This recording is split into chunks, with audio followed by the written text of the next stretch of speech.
Hello everyone, welcome to a new RRG video. It's long overdue, my apologies, and I will do my best to get back into a more regular schedule. As it's been so long that we looked at markets through the RRG lens, I want to start with a look at the current asset class rotation and then take a look at the sectors and how they are moving. And obviously we're going to use the RRGs and look at the occasional price chart to back up what we see there. Let's start with a look at the asset class rotation. Here's the RRG that shows the weekly rotation for the various asset classes that we're tracking. And let's start with with Bitcoin, with crypto in general. We've all seen Bitcoin moving, making huge moves, going over 110, 115,000 US dollars. And on the RRG here, you can now see that rally is moving relative strength. That is relative to, in this case, VBINX, but I think you can just replace that with anything else. The rally, the Bitcoin rally, is running out of steam right now. We'll look at an individual chart in a minute. So for this purpose, I'm gonna take this one off the chart so we have a little bit more room to view the other rotations. And what we see here is SPY being the only asset class inside the leading quadrant. This is still continuing. Stocks are losing a little bit of relative momentum, but it is still moving higher on the RS ratio scale. So the relative trend is getting stronger. Overall, this is a quite convincing constellation of the RRG in favor of stocks, has been for a while. What we see happening inside the lagging quadrant, if we group those out a little bit, and let me first start with highlighting the commodity tails. So that's GSG and DJP. GSG leading the pack, DJP not so much yet. It has to do with the overweight in oil. And you can see how GSG is picking up more in terms of relative momentum. In the bigger scheme of things, commodities are still on the left-hand side, so they're still in relative downtrends versus VBINX. But when you look at the price charts, it's still a huge bottom forming. And we need to be alert for these commodity tails to eventually start picking up momentum and relative strength, start moving at a positive RRG heading, potentially move into improving and then into leading, because then I think it could be a very interesting asset class to pick up for your portfolios. The other group that I tend to look at is fixed income. So that's high yield, corporate bonds and government bonds. And you can see that they're all moving kind of in tandem with high yield. If you just measure on the RS ratio scale, high yield strongest, followed by corporates, followed by government bonds. All are still moving lower on the RS ratio scale, but they are picking up a little bit of relative momentum. But when you compare it with stocks, with SPY, it is very clear where the preference is on this weekly RRG. And then finally, the US dollar. And we're going to look at the individual chart here because I think that's an interesting observation. There's an interesting thing going on for the US dollar. So if we just take them all off and make them all visible again, the US dollar weakest in this universe in terms of RS ratio, but I think it's got a very interesting chart and we're going to look at that in a minute. Let's quickly move this to a daily RRG to see how that is behaving. And of course, we've got Bitcoin here. Now here, this is interesting. Let me see. So you can see how far that is away. There you go. So here you see the loss of momentum for Bitcoin. Big, huge tail rolling over 104.5. All these others are between 98.5 and 101.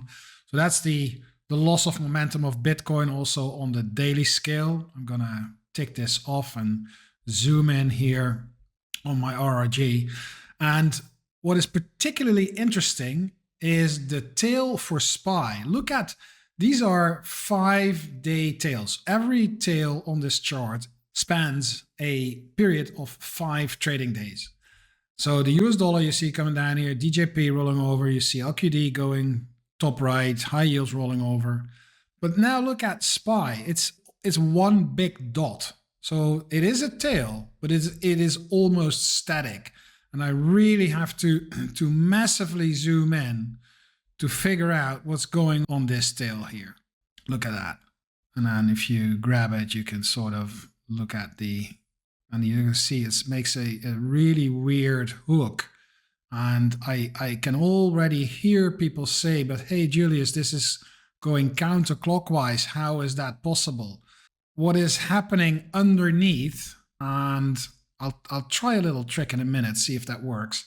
But what's happening underneath is that in a shorter term time frame, and for the daily, that's probably going to be the hourly, you will see a rotation that is so quick clockwise that it shows up as like a hook to the left on the daily RRG. That's not really my point. My point is that that tail is so much shorter than the others. And short tails on the right hand side, or short tails on one hand, almost at 100 in terms of relative momentum, they indicate a very stable relative uptrend. It's over 100, so the relative trend is up and there is zero momentum, which means that it is very stable, moving higher. There's no acceleration, there's no deceleration. It's moving at a stable rate of change. That's what this chart is telling you. So actually, that's a pretty positive view for SPY. And if we would, let's animate this. Oh, I need to max it out because otherwise we won't see it. Let me highlight SPY for you. So we're starting this in August last year, and then animate how that moves on the daily. And you can see how the length of the tail changes over time, and that indicates the power behind the move. So the length of the tail can be used as a metric, as a measure of the power behind the move. Now we're getting to the situation where we are right now, and you can see, so look at that last bit. It's almost coming to a full standstill. So you have this rotation taking place. It moves into leading, and then it rolls over, and look how that tail shrinks, and it pulls back up. We make another rotation through leading, and look at how that tail gets shorter, and it's almost coming to a standstill. What it means is a very strong relative uptrend, very stable relative uptrend. And here also you can see how SPY is positioned way better than the fixed income stuff, as well as the commodities. And obviously also than the US dollar. US dollar at short term here is losing some of its strength. Let's take a look at a few of the individual charts of these asset classes. The first one here is SPY. And you can see how it is maintaining its strength after the upward break. Quite remarkable strength, I've got to say. And if you look at the RSI and the MACD, there is no divergence whatsoever visible on this time frame. That means that that breakout is established, it is good, it is strong, and you can expect it to move further.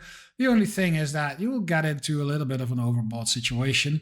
The good news is that there is plenty of room for SPY to go through a correction without damaging the recent strength, because the breakout level here is around 610 and we're now at 635. So we got about 25 S&P points, SPY points, that we can actually decline without any problem.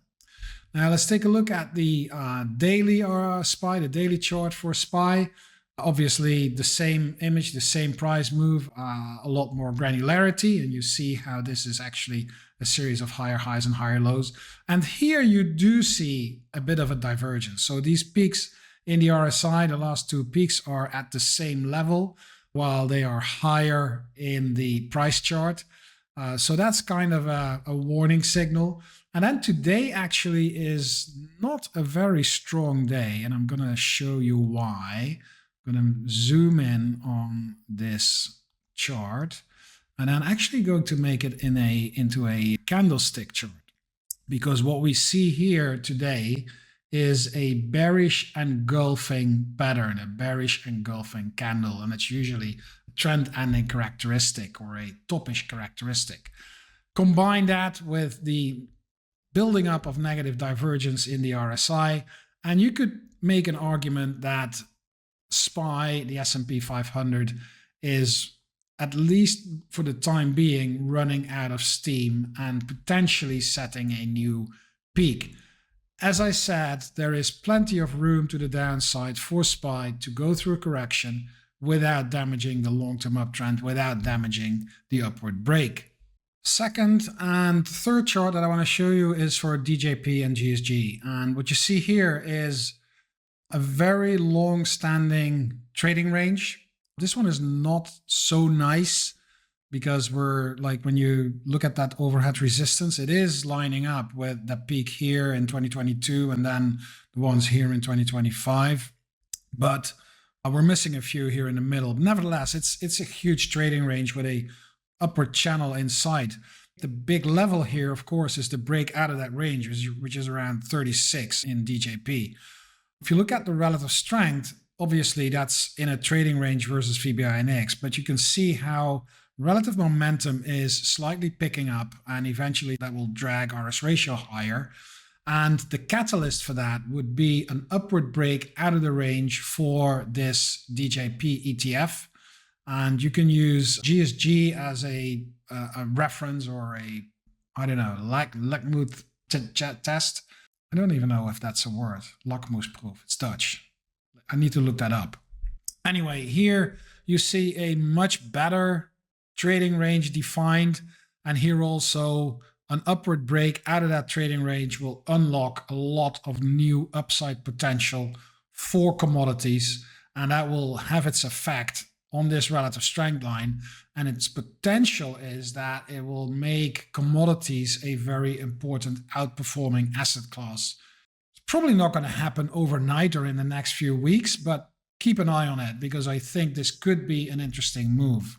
And then finally, the last asset class, the last chart that I want to discuss with you in this asset class segment is for the US dollar. So here's the chart of the dollar index, and we saw the break out of that range. That worked out. And now here in the end, you see what looks like a bottoming formation. If we make this a daily chart, we could even argue that we got a bit of a head and shoulders building up here. Would need a little bit more of an annotation, but if I just eyeball it, I wouldn't be surprised if we got a little head and shoulders reversal in the making. What is for sure is this peak here, which is 98.95, let's say 99. When the dollar index takes out 99 on a closing basis, I think that'll be a trigger for a move higher. So this is the dollar index moving higher. If we take that to euro dollar, then that's we gotta impact it as the reverse, because if euro dollar goes down, that is a strong US dollar.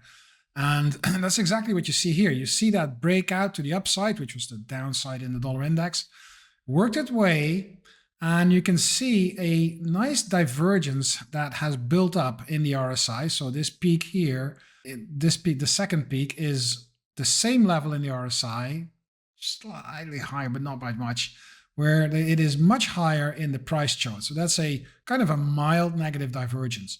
Combine that with the break of the rising support line, and we'll take a look at the daily price chart, but this is breaking something that could be labeled as a double top. So there's plenty of arguments that lead to a call for a stronger US dollar versus the euro. And we will definitely see that when you, oh, that's the wrong one. When you look at the daily chart of euro dollar, here's the same rising support line. It's broken. The divergence here is not that good visible because this is way more granular. But what you also see is that euro dollar is now actually challenging that 115.57, 150.60. So we're 1.155 here, and we're 1.1557 here. So we are on the verge of breaking that in between low. And if that happens, traditional technical analysis rules tell us that we can actually project the height of the pattern on the breakout level. So let's do a very quick calculation. So this is 116, 118, 2, it's a little bit higher. So 2.5 cents to the downside below, let's say 116. That's 113.5. That is a first target. If you look at 112 here, so definitely below this horizontal level, but plenty of downside for euro dollar, implicating more dollar strength in the next couple of weeks when that in-between low breaks, but I think it's gonna happen. If you like my videos on RRG and you like to have the same functionality as what I'm using in my videos, you need to get a subscription to Stockcharts.com.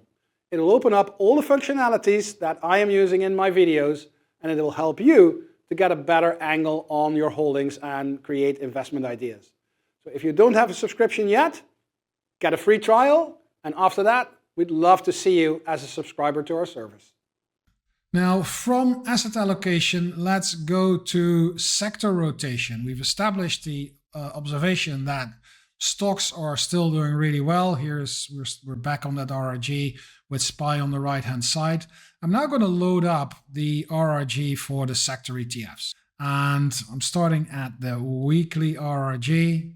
And here we are. And this is an interesting RRG because what you see is that the market once again is driven by a very strong technology sector. It's tech on its own inside the leading quadrant. Moving higher on the RS ratio scale, it's not at a positive heading. I'm gonna ask, it's probably like 100 degrees. So not between 0 and 90, but it's at 100, still moving higher, but losing a little bit of momentum. It's the highest reading on the RS momentum scale. It's the highest reading on the RS ratio scale. You can't get much stronger than this. Well, the only stronger bit would be when it had a heading between 0 and 90. If you look at pretty much all the other tails, they are almost all at a negative heading. Just real estate, energy, healthcare are not at a negative heading. Even consumer discretionary inside the improving quadrant is at a negative heading. So this means that tech is super important for the market at the moment. It's kind of the pillar for the S&P 500 to keep it afloat. With the observation that SPY might be running in a short-term top with that bearish engulfing pattern and a bit of negative divergence on the daily chart, I wouldn't be surprised if we see some decline, some sort of a setback. And given the high value of technology and the recent rally in technology, that could be a very good candidate to sort of lead or put the dip. I don't think it's going to be a massive reversal. At least at the moment, I don't see any evidence for that. I do see evidence for a little bit of a setback, but I don't see evidence for a massive turnaround. So tech could be the sector that has to digest a little bit more of the recent rise and, pull SPY lower. And when that happens, there will definitely be a few sectors that are picking up and will be the relative winners during that period. Let's do a quick look at the daily RRG. What you see there, save it, is a little different. Again, technologies is the highest RS ratio reading. It's inside weakening, so we've got a little bit of a dip going on there, but it's got plenty of room to rotate back up. We see industrials inside leading and rolling over, and we see utilities and consumer discretionary also moving higher on the RS ratio scale and entering the leading quadrant. So that's a bit of strength. I in my blog last Monday on the best 5 sectors mentioned utilities and consumer discretionary because they are now both, again, they entered the top 5 sectors. And it's interesting because consumer discretionary, as you know, is a super cyclical and offensive sector, where utilities is a super defensive sector. So those moving in tandem in the same direction is something that you don't see very often. And I'm not sure what to make of it at the moment, but with healthcare and staples in the lower regions. They're picking up a little bit on the daily RRG, but on the weekly, they're actually in the lagging quadrant. I'm giving the growth, so the tech, industrials, consumer discretionary, the benefit of the doubt, to be honest. We're going to look at a few of the individual charts for these sectors. We can't do them all, but we'll pick out a few of the more interesting. Well, first of all, let me put those two charts side by side, because that gives you an interesting perspective. I'm going to duplicate this tab here, and then I'm going to grab this and snap it to the left of my screen. This is a little trick. We don't have enough pixels, but if you scroll down, you zoom your browser to 90% or 95, it'll actually pick it up again, and you can put the settings away with this tab here. And if you do the same on this, you snap it to the right-hand side of your screen and do it like that. So now both are trading days. So I'm going to make this a weekly RRG and save it and unfold. And now we've got the weekly RRG on the left. We've got the daily on the right. And now we have a good look at where those various tails are and how they are rotating. So here is technology. Let me the symbol. So we got, consumer discretionary is the first one on this list. Inside improving, rolling over, inside leading, turning to the right. So with this short tail, compare it to the length of the tails of the others. This is a stable relative downtrend, but it's picking up, and the daily seems to be leading. So if this continues, we could see consumer discretionary picking up and move to the right. So here is healthcare picking up on both time frames. Here's the weekly, this is the daily, but you can see both tails are positioned very far to the left, which makes it a weak sector. There's not enough space, not enough power to actually pull it all the way to the right over 100, at least not for in the near term. So the next one is utilities. And here also you see the weekly going into the lagging quadrant, but already starting to pick up. And the daily is hooking to the right and picking up relative strength again. So this could be the situation where utilities is actually starting to drag that weekly tail higher. It's a little bit early and these two are conflicting. So I'm always trying to stay away from a very hard call when that happens. Here is real estate. You can see how the weekly is starting to pick up. This move here is clearly led by this move here, because these two nodes here is what's causing this.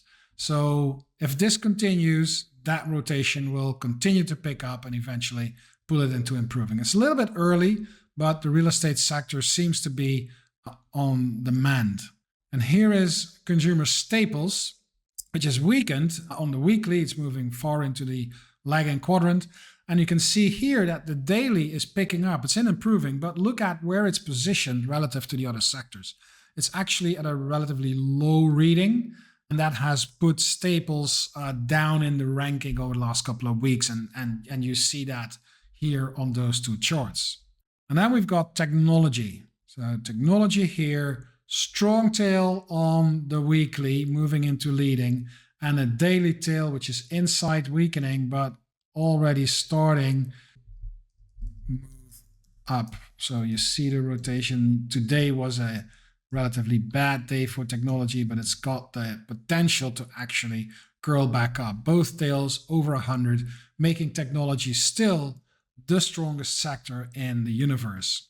Here's industrials. Both tails on a negative heading, so they will confirm each other in the foreseeable future.